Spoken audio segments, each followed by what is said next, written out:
Ce programme vous est présenté par Intel.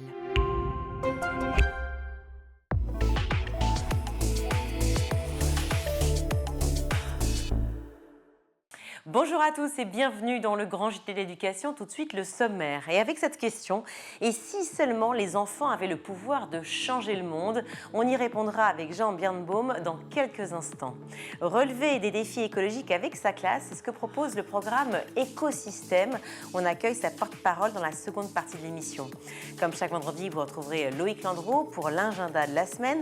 Au menu aujourd'hui, un tour au château de Vaux-le-Vicomte, les trois mousquetaires à Chambord et le bain du Nouvel An à Nice. Loïc Landreau que l'on retrouve tout de suite pour l'actualité en bref.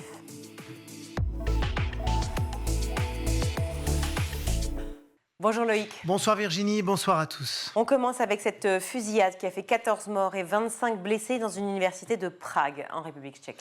L'horreur à quelques jours de Noël. Hier, en fin d'après-midi, un étudiant en art de 24 ans a pris d'assaut l'université Charles de Prague, la plus ancienne d'Europe centrale. Il a été abattu par la police. Le ministère tchèque de l'Intérieur a précisé immédiatement qu'il n'y avait pas d'indice laissant penser à un cas de terrorisme international. On voit cette image impressionnante d'élèves qui se sont cachés sur le rebord d'un balcon du bâtiment. Selon les médias locaux, le tireur serait d'abord allé chez son père dans un village à la sortie de Prague pour l'assassiner. Il était d'ailleurs recherché par la police dès ce moment-là. Puis il s'est rendu dans son université. Sur son canal Telegram, l'assaillant aurait expliqué en avoir assez de la vie, mais aussi que tout le monde le détestait et qu'il détestait tout le monde. Tout au long de la journée, les habitants de Prague ont déposé des bougies, des fleurs et des mots de soutien sur le lieu de la tuerie. On revient en France avec Sylvie Retailleau qui a présenté sa démission à Emmanuel Macron. Une démission qui a été refusée par le président de la République. La ministre de l'Enseignement supérieur et de la Recherche a pris cette décision suite à un profond désaccord autour de la caution demandée aux étudiants étrangers dans la loi sur l'immigration. Emmanuel Macron et Elisabeth Borne ont assuré à la ministre que ces mesures seraient révisées si elles n'étaient pas censurées en amont par le Conseil constitutionnel. Sylvie Retailleau a donc reçu les garanties qu'elle souhaitait et restera à son poste. Et puis, selon Simon Le Baron, journaliste au service politique de France Inter, deux autres ministres, Clément Beaune au transport et Patrice Vergriete au logement, se donnent encore un peu de temps pour réfléchir à leur avenir au gouvernement. On continue avec les réactions des syndicats suite aux annonces de Gabriel Attal hier sur la rentrée 2024. Le ministre de l'Éducation a détaillé les moyens financiers et humains qui seront mis en place pour mener à bien ce qu'il a appelé le choc des savoirs, à savoir donc les groupes de niveau, la classe prépa-lycée et le recrutement des enseignants, entre autres. Eh bien, pour Audrey Chanona, qui est secrétaire nationale du syndicat national des personnels de direction de l'éducation nationale, qui a été interrogée par nos confrères de France Info, nous sommes très loin du compte. Il n'y aura pas suffisamment de professeurs pour s'occuper de tous les groupes dans tous les collèges, estime-t-elle. Le SNPDEN avait calculé avant ces annonces que pour les 2 prochaines années, les projets de Gabriel Attal induiraient la création de 19 000 postes d'enseignants, ce qui n'est pas réalisable au vu du nombre de candidats au concours, même s'ils ont un petit peu augmenté au cours de ces dernières semaines. Quant à la mise en place réelle, effective de ces groupes de niveau, Audrey Chanona s'interroge. Nous sommes en attente des décisions des ministères et des critères d'attribution des moyens. Est-ce qu'il y aura davantage de professeurs qui seront fléchés dans les établissements plus en difficulté? Est-ce que ce sera réparti plus également? On s'interroge. Mais est-ce que ça va suffire pour faire réussir tous ces élèves en difficulté? Interrogation. On en avait parlé hier, cette enseignante empoisonnée dans les Yvelines suite à un goûter de fin d'année. C'était effectivement mardi aux environs de 17h. Un élève a tendu un verre de soda à sa professeure d'art plastique, sauf que dedans il y avait du produit détergent. L'enseignante s'est sentie mal immédiatement. Elle a tout de suite été conduite aux urgences et elle est aujourd'hui hors de danger, même si elle souffre des conséquences de cette ingestion. Elle a également porté plainte. L'adolescent, quant à lui, s'est présenté hier à la chef de son établissement avec ses parents. Il a affirmé regretter son geste. Gabriel Attal s'est saisi du dossier. Il a demandé la tenue d'un conseil de discipline qui sera organisé à la rentrée des vacances, là, donc dans quelques semaines. Merci beaucoup Loïc, merci. Les enfants sont une promesse pour l'avenir, une promesse pour la vie et sont surtout l'espoir d'une société meilleure. Ce sont les mots, la réflexion qu'on vous propose aujourd'hui dans cette émission avec un entretien exceptionnel avec l'auteur et essayiste Jean Birnbaum, auteur de son ouvrage « Seuls les enfants changent le monde » paru aux éditions du Seuil. On le retrouve tout de suite.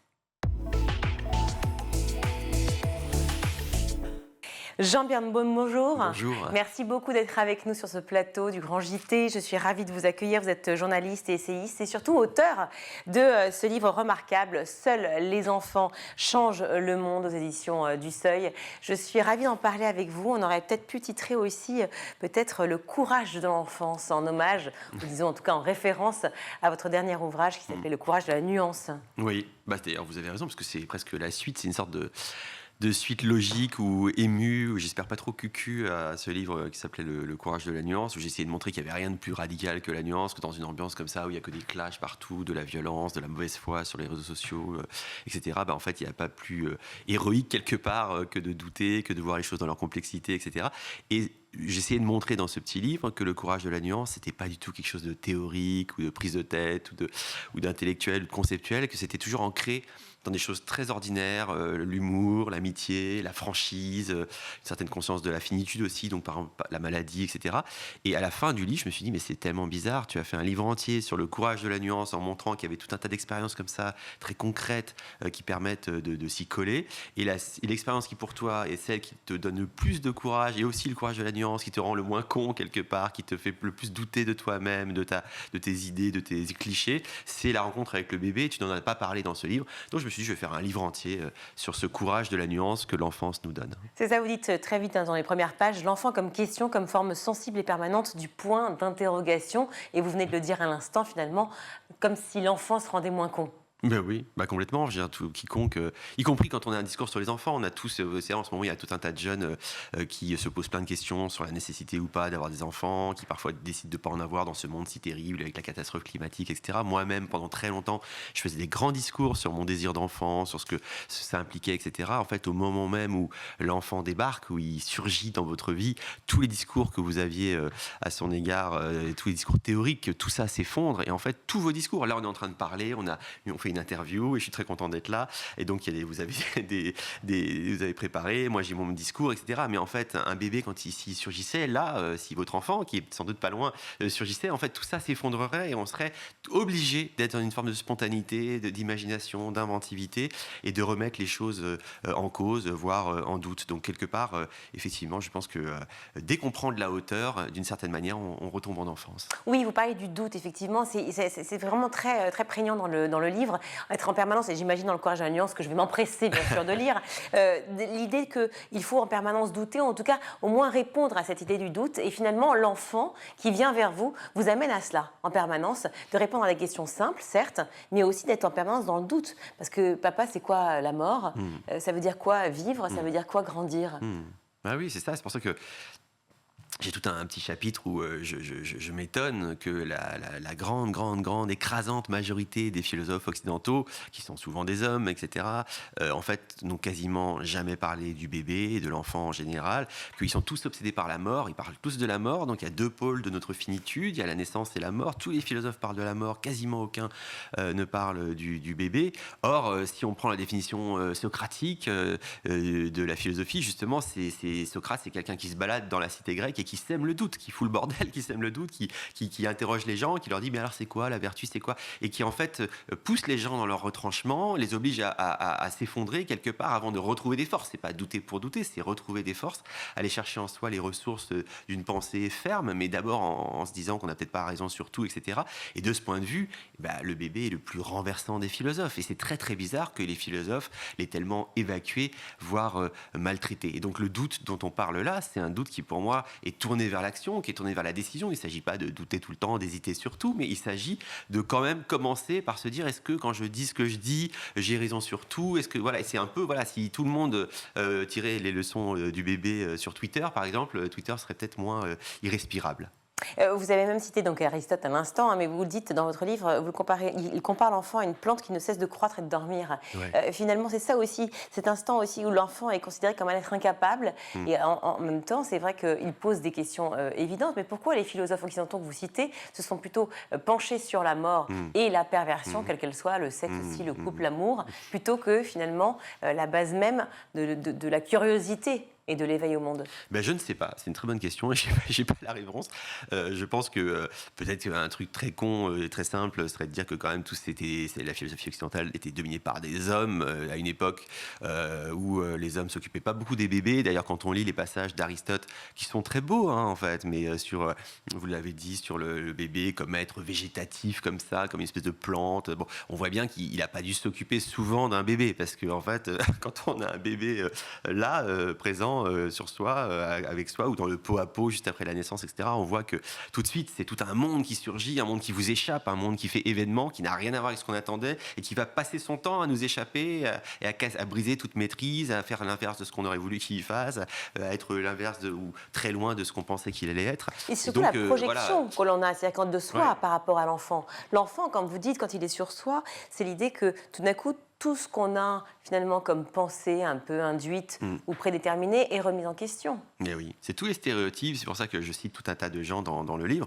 qui montrent que dès qu'on veut un peu soustraire, arracher notre pensée, notre discours à l'arrogance, à la bêtise, au surplomb, au grand discours, etc., en fait, il faut convoquer la figure du bébé comme ce qui va. Et moi, je suis très frappé par ça, c'est-à-dire que le bébé, c'est comme une boule de feu quand vous rentrez, je raconte ça dans le livre parce que j'ai plein de petites scénettes comme ça du quotidien, et quand vous rentrez dans une pièce avec un landau ou dans un bus ou au marché, vous arrivez au marché, en fait, c'est comme une boule de feu. C'est-à-dire qu'en fait, le bébé, il laisse personne indifférent. Plus son existence est courte, plus il en sait long sur la vie quelque part, et plus il met les gens soit en joie, soit mal à l'aise. C'est très curieux.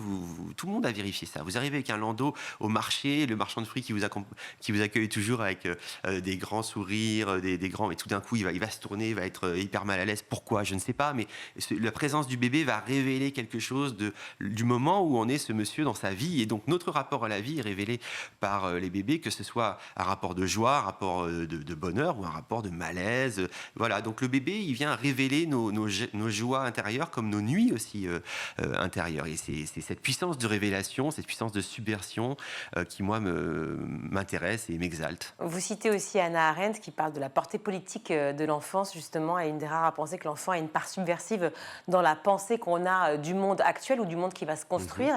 Et vous parliez aussi également de cette génération No Kids, effectivement, qui dénonce, qui explique à quel point l'impact écologique et aussi l'idée d'avoir un enfant peut être fatale ou en tout cas une erreur. Et vous avez conversé avec Salomé Saké à ce sujet. Oui. Quand elle a lu, j'imagine, votre livre et qu'elle a discuté avec vous, quelle a été finalement la résultante, la portée? C'était sur France Inter dans la matinale et vraiment c'était une bonne idée de l'inviter et de nous faire dialoguer parce que justement elle qui a un rapport si fort à cette génération-là, aussi bien des réseaux sociaux, etc., et puis ce questionnement sur les enfants, finalement, on cherchait un peu un débat, pas une empoignade, mais un débat un peu une confrontation. En fait, on était plutôt d'accord, c'est-à-dire que après avoir lu et puis en discutant, on voyait bien que, bien sûr, elle se pose toutes les questions tout à fait justifiées que se pose sa génération comme les générations précédentes, parce qu'en fait, si on y réfléchit, le monde n'a pas souvent été très riant dans le passé. Il y a eu plein de périodes, si vous voulez, quand vous étiez en 1942 en France, c'est pas sûr que vous disiez je vais mettre un enfant dans ce monde-là, ça va être génial, c'est cool, etc. Donc, en fait, des générations qui se sont dit mais qu'est-ce que c'est foutre un enfant, mais donner naissance à un enfant dans ce monde tellement atroce. Il y en a plein de générations qui se sont dit cela. Et bien, en fait, moi, j'essaie d'avoir, avec la génération actuelle, plus jeune, qui se pose plein de questions, une espèce d'explication tendre et un peu frontale. Et justement, je cite notamment Hannah Arendt, parce que quand on la lit, elle qui n'a pas eu d'enfant, elle qui a traversé le XXe siècle, qui a fui le nazisme, qui a été une grande philosophe de la pensée antitotalitaire sur le nazisme, le fascisme, etc. Effectivement, elle a été, sans doute parce que c'est une femme, une des toutes premières grandes figures philosophiques à placer le bébé, non seulement à prendre le bébé au sérieux, mais à le placer au centre de sa philosophie, à dire qu'il n'y a pas de pensée politique possible qui ne prendrait pas en compte le bébé. Parce que, en fait, la continuité du monde, elle est liée au flot ininterrompu des bébés qui naissent. Chaque bébé qui naît est absolument unique. Ça fait une espèce de pluralité. Et le pluralisme, en fait, donc, c'est la base de la démocratie. Il n'y a pas, les dictatures veulent toutes mettre la main sur les enfants, les mettre au pas, les embrigader, parce que les dictatures savent très bien que le bébé est garant du pluralisme en tant qu'il est unique et que tous ces bébés uniques eh bien, font une espèce de pluralité qui est la chair du pluralisme démocratique. Voilà. Donc en fait, oui, bien sûr, le monde est terrible et on peut se poser plein de questions, mais un bébé... Mais en fait, le truc, c'est qu'il n'y a pas d'enfance, d'espérance réelle sans enfance. On ne peut pas penser à un nouveau monde plus juste sans penser le nouveau-né. Et je pense qu'en fait, la vérité, c'est qu'un monde sans enfant, c'est un monde qui est instantanément mort. Voilà, très simplement. Vous insistez sur la notion de bébé et pas d'enfant, pardon. C'est volontaire, j'imagine? C'est volontaire parce que, si vous voulez, je trouve que voilà, on est tous, vous et moi encore maintenant, un peu des bébés et des enfants.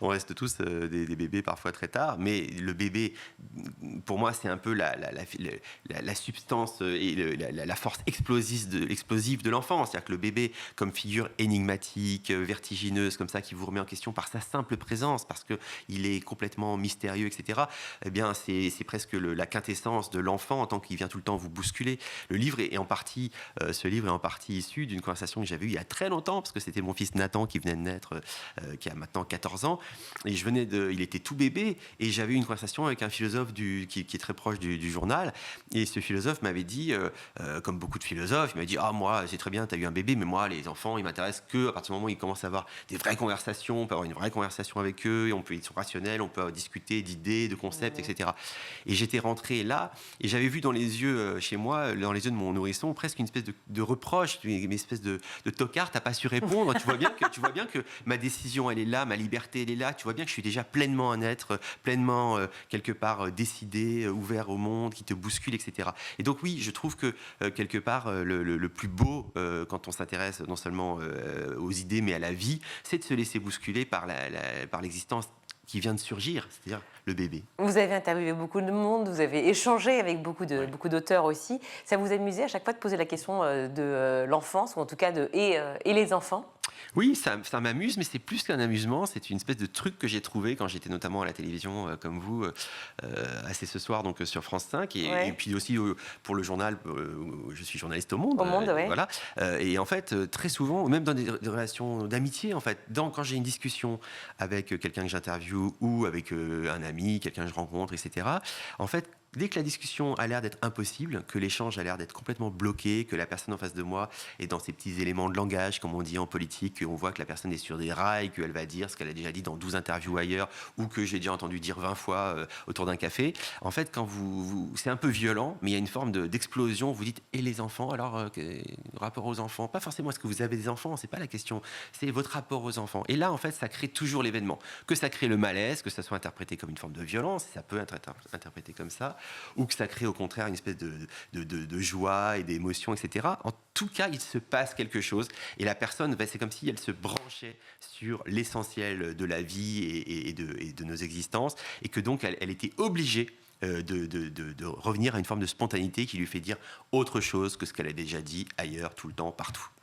L'enfant comme vecteur de révolution, en tout cas comment dire, mèche qu'on allume pour une éventuelle révolution. Vous avez cité beaucoup de penseurs et de philosophes dans votre livre, mais aussi, vous en citez un, c'est Bernanos, c'est quand on prend sa première citation, le monde va être jugé par les enfants. Que pensez-vous qu'ils diront à l'aune de l'actualité qu'on vient de vivre, et notamment cette semaine, quand on voit l'enfer? Bah oui, mais vous savez, écoles et ailleurs. Georges Bernanos, c'était un grand écrivain chrétien qui a eu un courage immense dans son existence, puisqu'il était, aujourd'hui on l'aurait classé à l'extrême droite, c'était un écrivain chrétien, royaliste, monarchiste, etc., très engagé. Et pendant la guerre d'Espagne, en 1936, il s'est retourné contre son propre camp, parce qu'il a refusé que les crimes des militaires en Espagne, du général Franco, soit commis au nom de ce qu'il avait de plus cher, c'est-à-dire sa foi de chrétien. Et donc il a fait un geste que très peu de gens sont capables de faire et que très peu ont fait, c'est qu'il s'est retrouvé tout seul, parce que pour la gauche, il était quelqu'un d'extrême droite, et pour son camp politique, il était un traître qui faisait le jeu de la gauche. Donc il s'est retrouvé tout seul. Et ce que j'essaie de montrer dans le livre, c'est que ce courage-là, qui était un courage de la nuance quelque part, un courage tout court, il est entièrement lié à une certaine conception de l'enfance. Bernanos, il a eu 6 enfants, et pour lui, tout geste de dissidence est toujours un retour à l'enfance. Et je pense que, vous l'avez dit, le monde sera jugé par les enfants, il est en permanence jugé par les enfants. Effectivement, quand on voit l'actualité, il faut presque la passer. Vous avez cité tout un tas de choses. On pourrait passer l'actualité au crible de cet esprit d'enfance et se dire à chaque fois qui a fait preuve de courage, qui a fait preuve de lâcheté, qui a osé nommer les choses telles qu'elles sont, parce que c'est aussi ça, un certain courage de l'enfance, quand un enfant arrive et qui vous balance à la gueule des trucs que personne ne veut dire autour de la table, etc. Ben oui, Bernanos, c'est quelqu'un qui a eu le courage de dire ce qu'il y avait à dire, de voir ce qu'il y avait à voir, de ne pas détourner le regard, de nommer les choses que personne ne voulait nommer, et c'est ça le courage de l'enfance. Et aujourd'hui, les politiques, les intellectuels, tout le monde, s'ils veulent avoir le courage de nommer les choses, il faut qu'ils retrouvent en eux ce courage de l'enfance. Nathan, Adam, Esther, ce sont les prénoms de vos enfants. Nathan, Adam, Esther. Ouais. Qu'est-ce qu'ils disent, entre autres, puis d'autres enfants que vous fréquentez, j'imagine aussi souvent. Qu'est-ce que disent les enfants aujourd'hui de l'époque que l'on vit? Et je reprends ma question. Non, mais c'est vrai, qu'est-ce que vont penser les enfants, par exemple, de cette semaine qui vient de s'écouler aujourd'hui, ce monde actuel, quand on parle de l'éloge de la nuance, du courage de la nuance ou du courage de l'enfance? Je sais pas, mais vous savez, d'abord c'est un peu compliqué parce que la dernière, elle a un an, donc elle est pas encore. Bon, évidemment, elle suit bien, elle suit de très près l'actualité en Ukraine, mais parfois on la déconnecte de Twitter pour lui faire du bien. Le plus grand frère, elle a un frère de 9 ans qui s'intéresse beaucoup à l'actualité, un grand frère de 14 ans qui lui commence vraiment à s'intéresser de très près à la politique, etc. Et journalisme politique. Il arrive à nuancer, par exemple, lui? En fait, moi, ce qui me frappe, c'est que je fais beaucoup de rencontres. Je parle de mes enfants, mais je fais beaucoup de rencontres par mon métier ou pour les livres. Je suis allé présenter mon livre là récemment dans un lycée à Thionville, à côté de Metz. Je fais beaucoup de rencontres dans les lycées et je m'aperçois, là, c'est pas vraiment des enfants, mais je vois des gens qui sont parfois au collège, parfois, et je m'aperçois qu'il y a une espèce de gravité hyper émouvante dans la jeunesse d'aujourd'hui. Elle est souvent décrite comme insouciante, désinvolte, complètement vitrifiée ou carbonisée par TikTok et les vidéos pourries, etc.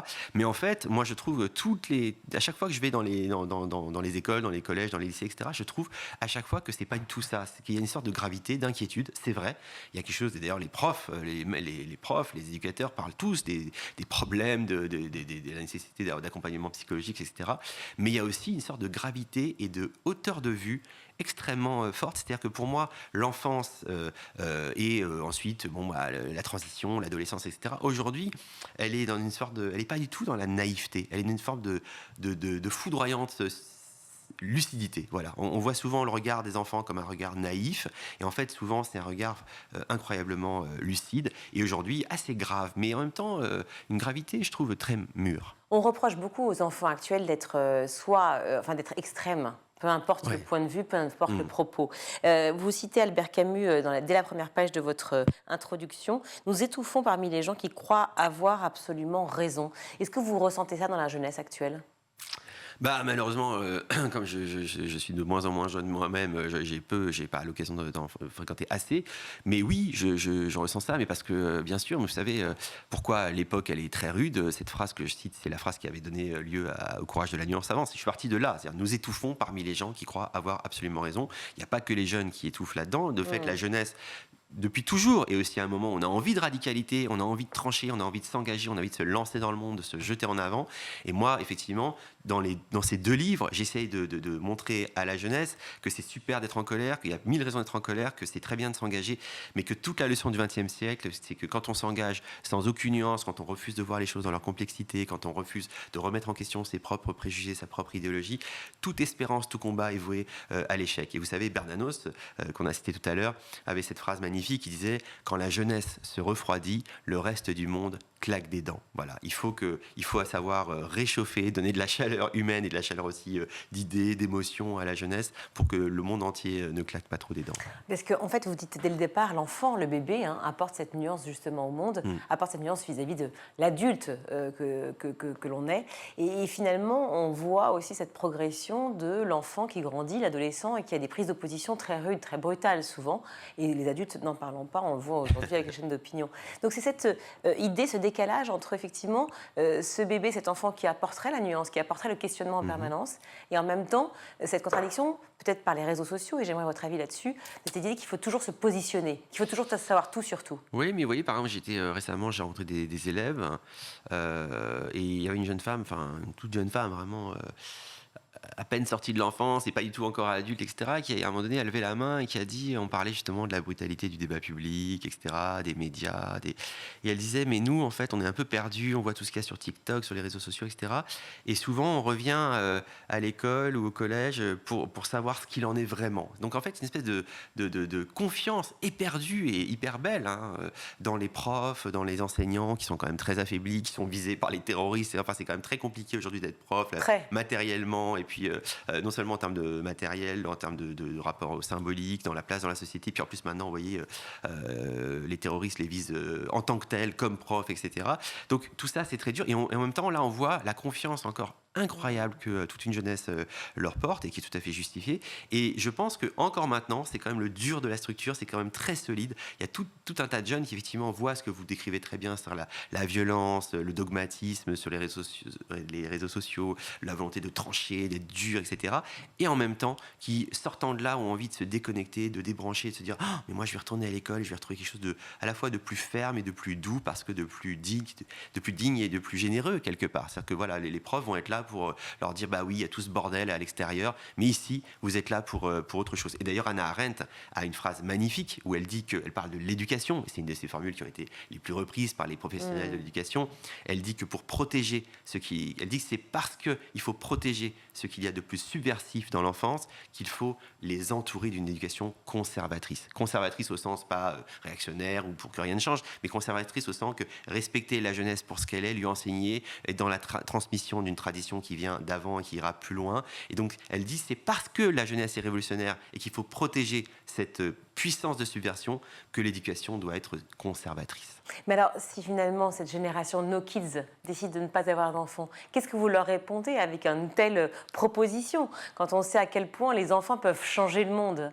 Est-ce qu'ils vous entendent?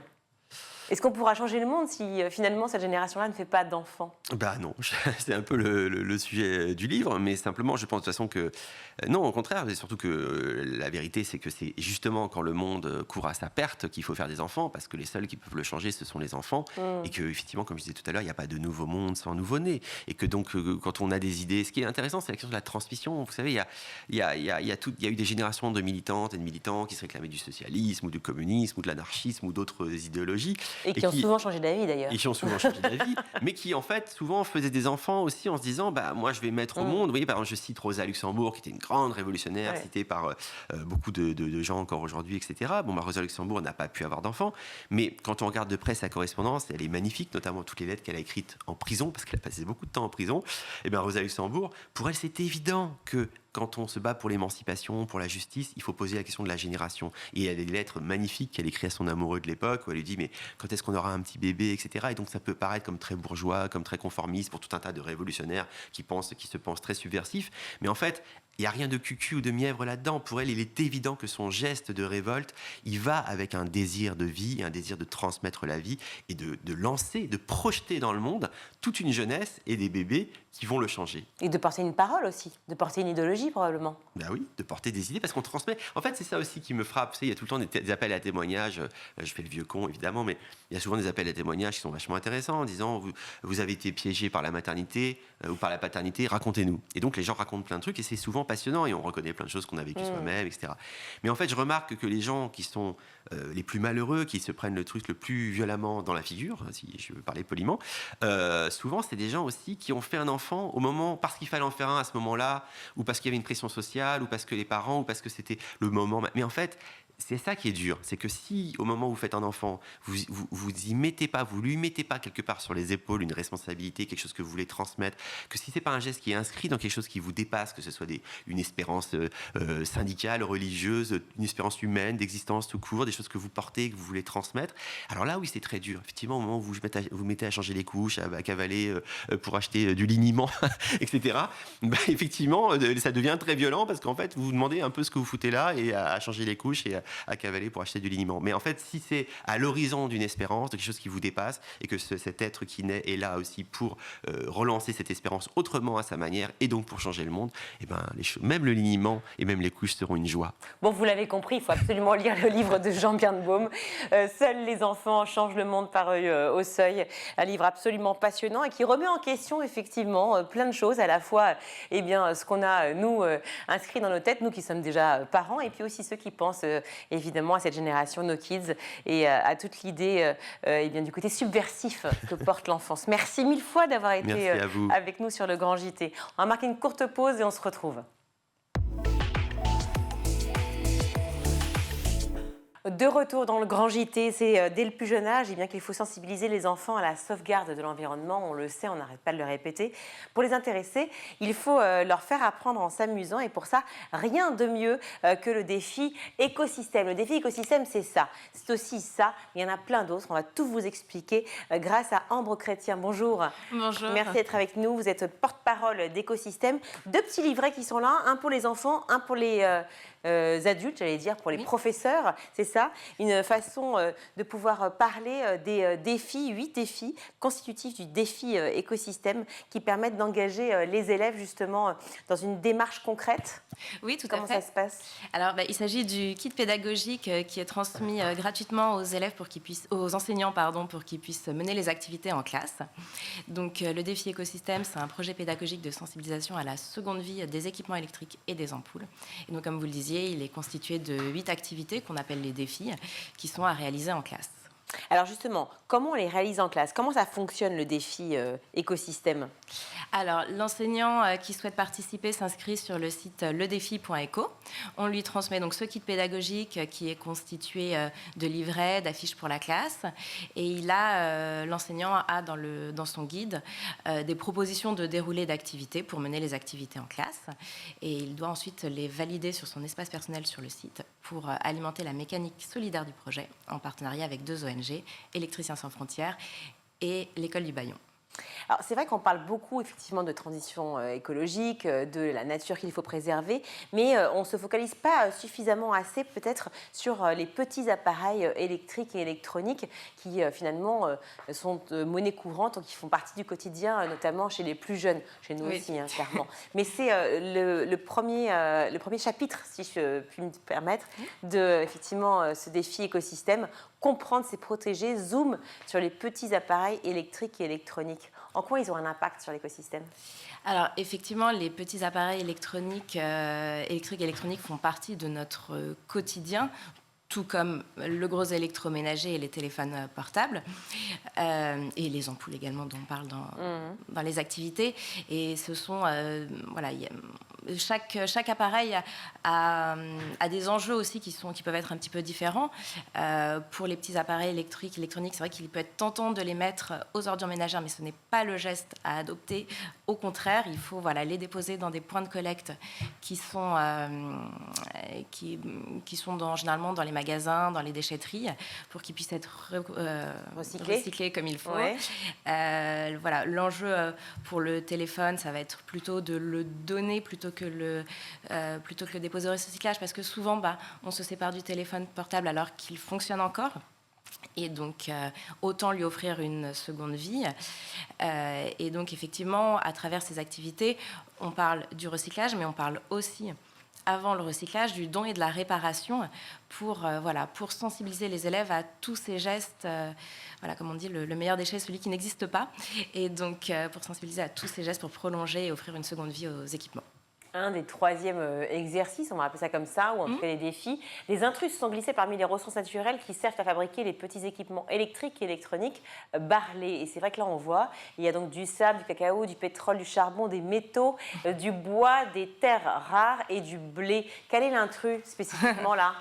Alors, le blé, le charbon et le cacao, mais c'est vrai qu'on ne pense pas forcément, le verre est fait à partir de sable, le pétrole pour le plastique qui très très présent dans les équipements électriques. Il peut y avoir du bois pour l'habillage. Ce sont pareil les métaux et les terres rares. Et tous les métaux.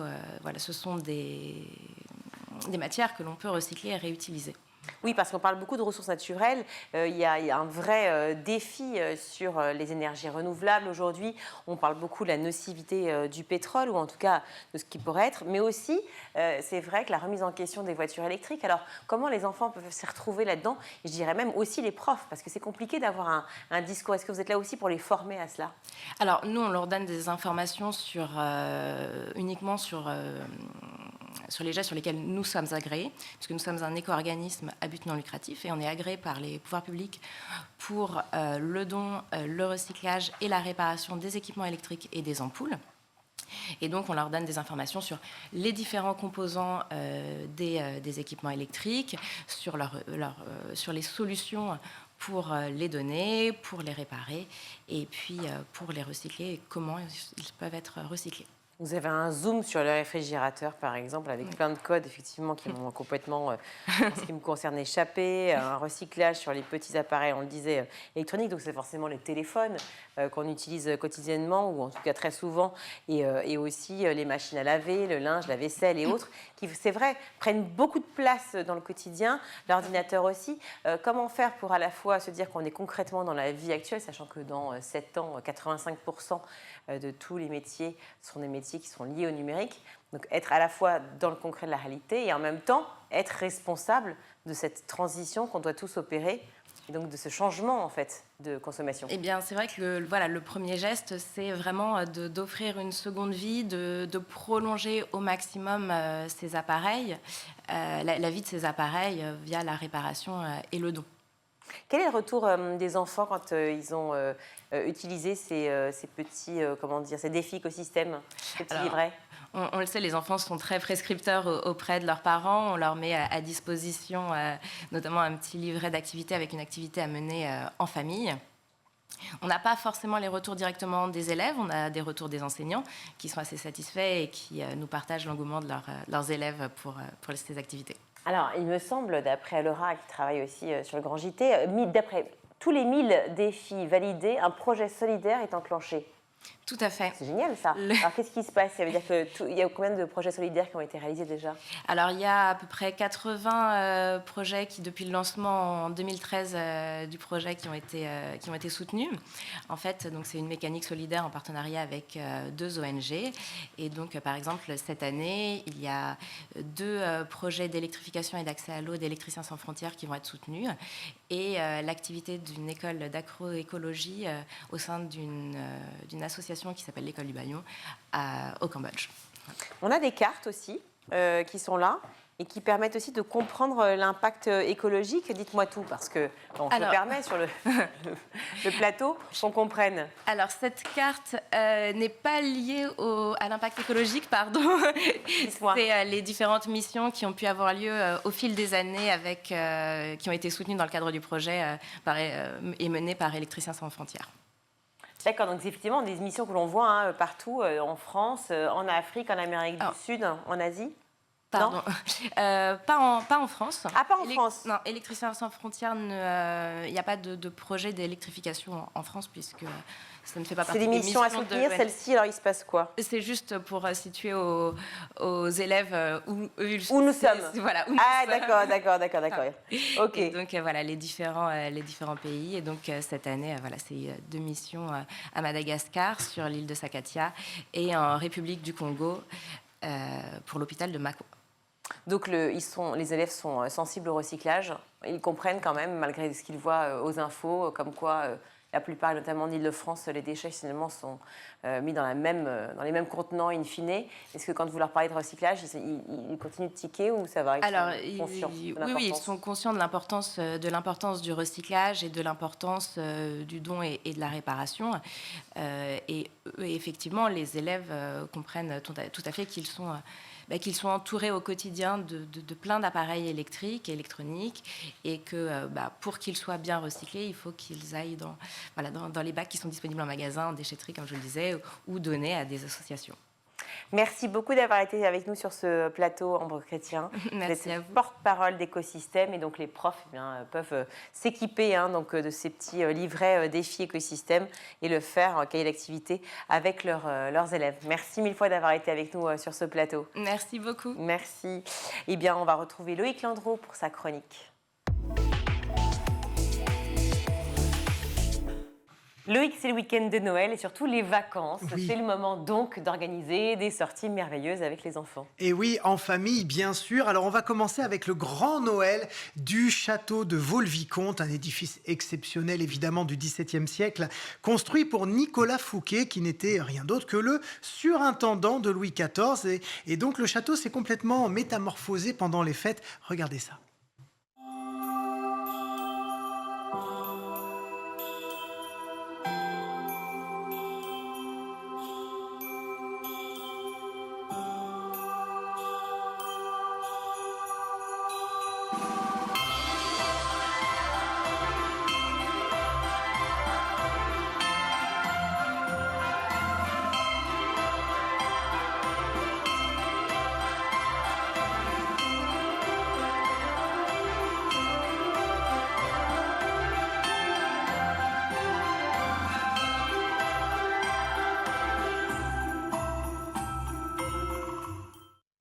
Le thème de cette année, c'est le divertissement au XVIIe siècle. Et jusqu'au 7 janvier, vous allez devenir, le temps d'une journée, les hôtes, les invités de Nicolas Fouquet. En fait, à votre arrivée, on va vous prêter une cape en velours rouge, et vous allez déambuler comme ça dans la douceur de l'atmosphère hivernale. Alors, dans le château, il y aura évidemment des feux de cheminée. Dans toutes les cheminées, vous savez qu'il y en a énormément, donc déjà, ça, c'est joli. Il y a des magnifiques décorations dans les salons d'apparat, ou encore une projection à 360 degrés à l'intérieur dans le grand salon. Dans les jardins, il y a plein d'animations comme des chasses au trésor pour les enfants, des guimauves à griller, des illuminations. Et puis pour finir en beauté, vous assisterez à la nouvelle création monumentale son et lumière projetée sur la façade du château. Bref, des super moments pour petits et grands, et toutes les informations sont sur le site du château de Vaux-le-Vicomte. La cape, c'est juste pour pouvoir avoir un costume Oui, c'est pour avoir un petit costume 17e siècle, et puis pour avoir un petit peu chaud aussi. D'accord. On part dans le Loir-et-Cher maintenant, où il se passe plein de choses dans le Loir-et-Cher, donc notamment un spectacle sur les Trois Mousquetaires. Oui, c'est au cinéma en ce moment, hein, donc tout le monde prend un petit peu effectivement le chemin des Trois Mousquetaires. Et c'est encore dans un château, dans celui de Chambord. Les 23 et 24 décembre, vous pourrez découvrir ce spectacle écrit pour un public familial qui mêle fantaisie et vérité historique. Sur scène, 9 comédiens costumés dans le style du XVIIe siècle et spécialement créés pour le spectacle. Les places sont sur le site du château de Chambord. Et puis à 50 minutes en voiture, un petit peu plus au nord, vous pouvez aussi profiter du Noël au Zoo-Parc de Beauval. Jusqu'au 7 janvier toujours, vous pouvez parcourir les allées du zoo pour découvrir des animaux qui sont géants et lumineux dans une ambiance nocturne qui a été mise en scène de façon assez inédite. Vous pouvez aussi admirer les façades des hôtels du zoo qui se détachent un peu dans la nuit. Elles ont été décorées également avec des lumières. Et puis monter dans le nuage de Beauval. C'est un téléphérique qui survolera le parc illuminé. Et c'est toujours aussi magique. Il y a Noël, mais il y a aussi Nouvel An qui arrive vite. Et oui, avec une petite recommandation, quand vous allez vous réveiller le 1er janvier, vous vous dites, tiens, qu'est-ce qu'on va faire aux environs de 11h dans le sud de la France, à Antibes, par exemple, qui est la ville où je suis né. Eh bien, vous pouvez peut-être aller piquer une tête, comme on dit, parce qu'il y a, figurez-vous, depuis 20 ans, l'association Dewan qui organise le bain du Nouvel An. C'est donc sur la plage de la Salisse à 11h. Vous allez plonger dans une eau qui est située entre 10 et 15 degrés. Donc, il faut avoir le cœur un petit peu accroché.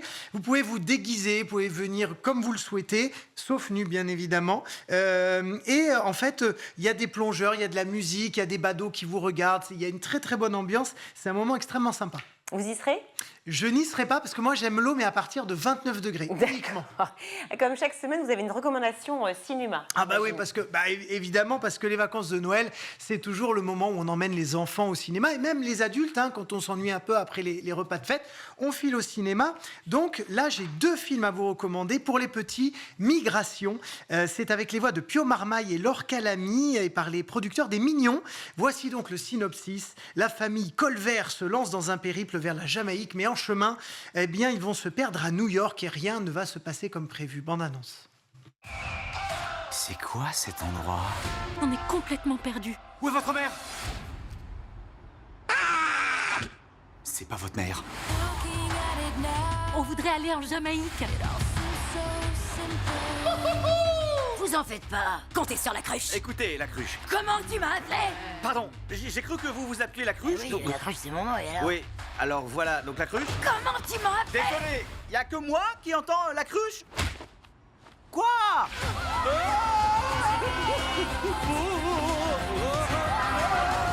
C'est pas juste une migration, c'est surtout une aventure.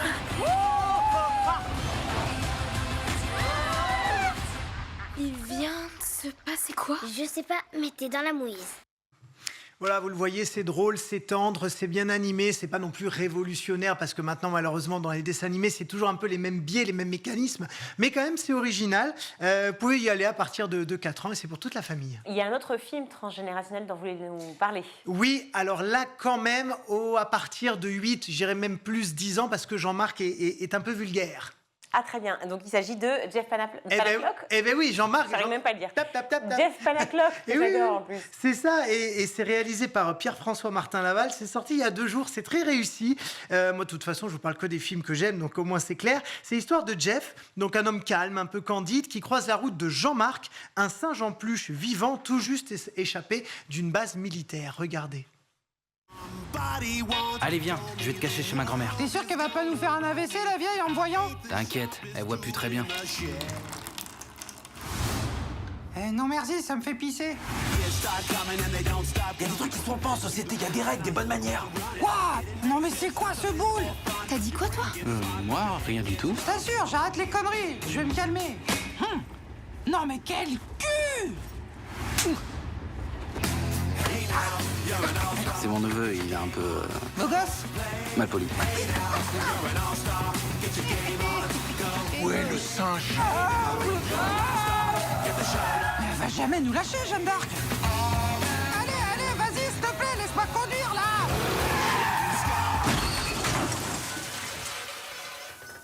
Oups. Vous avez reconnu l'humour trash de Jeff Panaclock, mais c'est toujours aussi drôle. Et c'est donc au cinéma maintenant, dès aujourd'hui. Merci beaucoup Loïc, merci 1000 fois. Bon, vous savez, de très belles fêtes de fin d'année évidemment.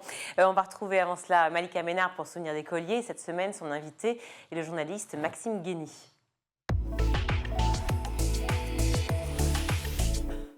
Si tu le veux bien, on s'intéresse à la dernière partie de l'émission, celle qui est vraiment consacrée à l'école. T'as pas d'enfant? Non. Ça commence à remonter un petit peu pour toi, l'école. Ouais. 87, t'as dit. Merci. Comme moi. Comme moi, je suis du mal. Mais je suis 87 aussi.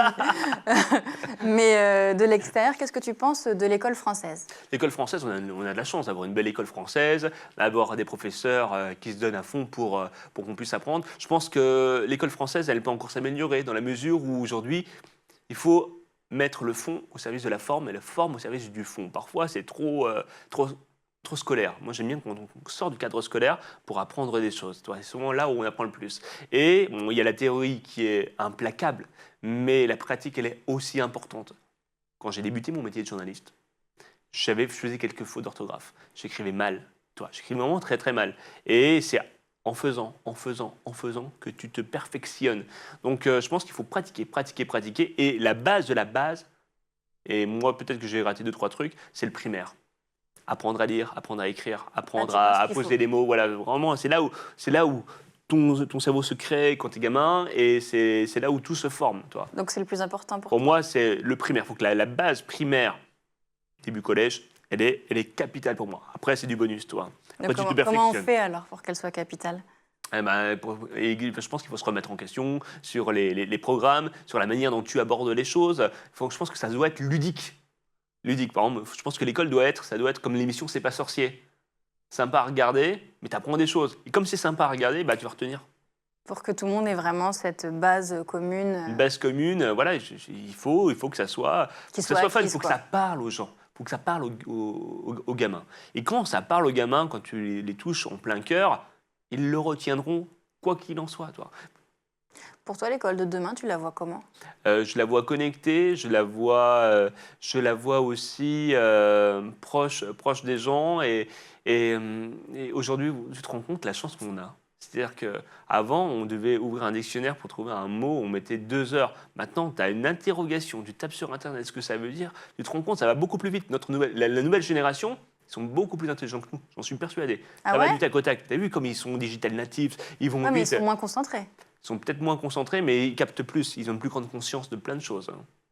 Plein de choses. Voilà, ils sont peut-être un peu moins concentrés, mais en tout cas, si cette concentration, ils le mettent au service, je sais pas, d'une activité, d'un apprentissage peut-être plus performant, why not, toi? Le harcèlement et le cyberharcèlement, ce sont des sujets brûlants encore de l'actualité. Toi, tu as une exposition médiatique, surtout dans une émission comme TPMP. Est-ce que c'est des choses auxquelles tu as été confronté? Ouais, le harcèlement, alors je ne dirais pas de harcèlement, mais excusez-moi du terme, il y a des connards qui m'ont fait chier quand j'étais au collège, une espèce de gabarat, tu sais, quand t'es un peu gringalet, et que tu te fais un peu... Toi, t'étais gringalet? Un peu gringalet, ouais, c'est ça, un peu trop bon élève, toi, un peu... Ouais, déjà, il y a un gars qui m'a foutu un coup de poing, mais gratuitement. Je connais ni d'Ève ni d'Adam, toi. Bon, j'ai été chez le CPE et il était collé, voilà, mais c'est jamais très agréable, oui. toi. Puis il y a toujours des bêtas en seconde qui t'insultent pour rien, qui te donnent des surnoms de débiles. Qu'est-ce que tu veux? Qu'est-ce que tu veux faire de ça? Il y a toujours eu des cons partout, hein, de toute façon. Et comment tu te défendais? Ah bah comment je me défendais? Bah moi je vais aller voir en haut. Je dis ok. T'en référais à la tu hiérarchie. m'attaques? Eh ben ok, je vais t'attaquer. Tu vas voir. Voilà, moi je suis un peu. Et ça te mettait pas encore? Ouais, ou je fuyais. Toi. Des fois j'avais peur. J'avais peur de croiser le gars un peu con qui te harcelait. Ouais. Et sur le cyberharcèlement, ben, je n'ai pas été confronté à ça, comme il n'y avait pas de réseaux sociaux à l'époque. Je suis content de ne pas avoir connu les réseaux sociaux à l'époque. Je suis content de les avoir connus progressivement. Et là, en ce moment, t'en as jamais été victime? Bon, j'ai eu beaucoup de chance, je touche du bois. Sachant que moi, ma règle est la suivante. Sur X, sur Twitter, je ne donne que des informations positives, que des trucs de promotion, que des choses qui valorisent les gens.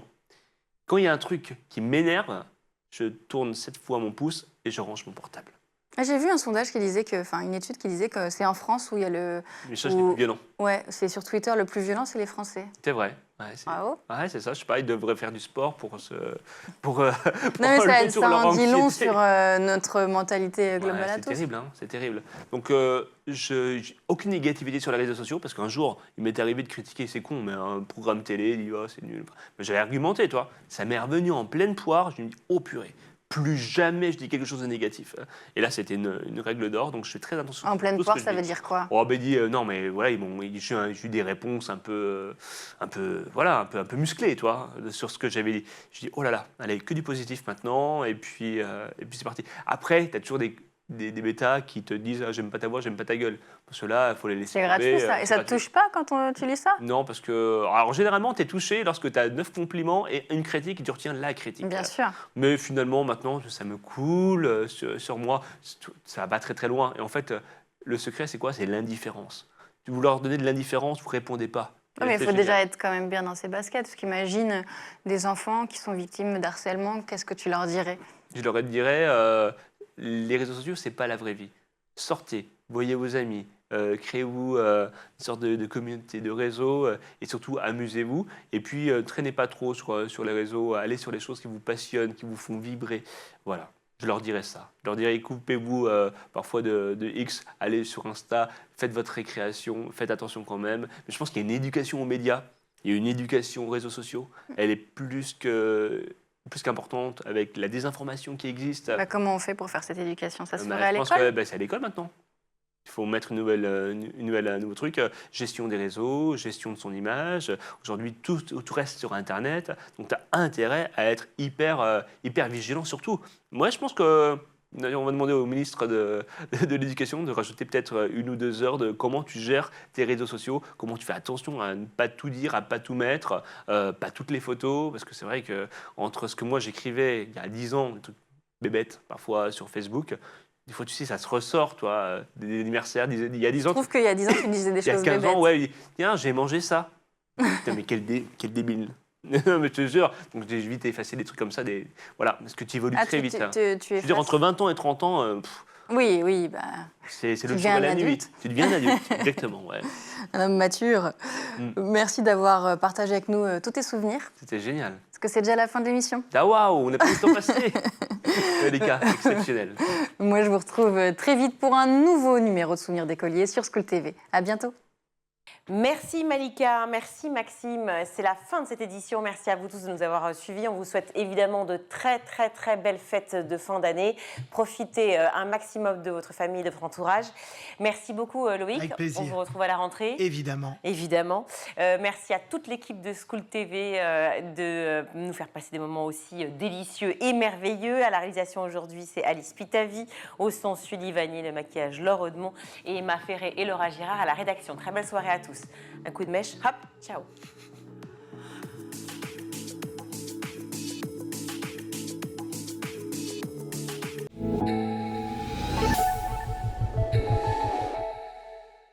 Ce programme vous a été présenté par Intel.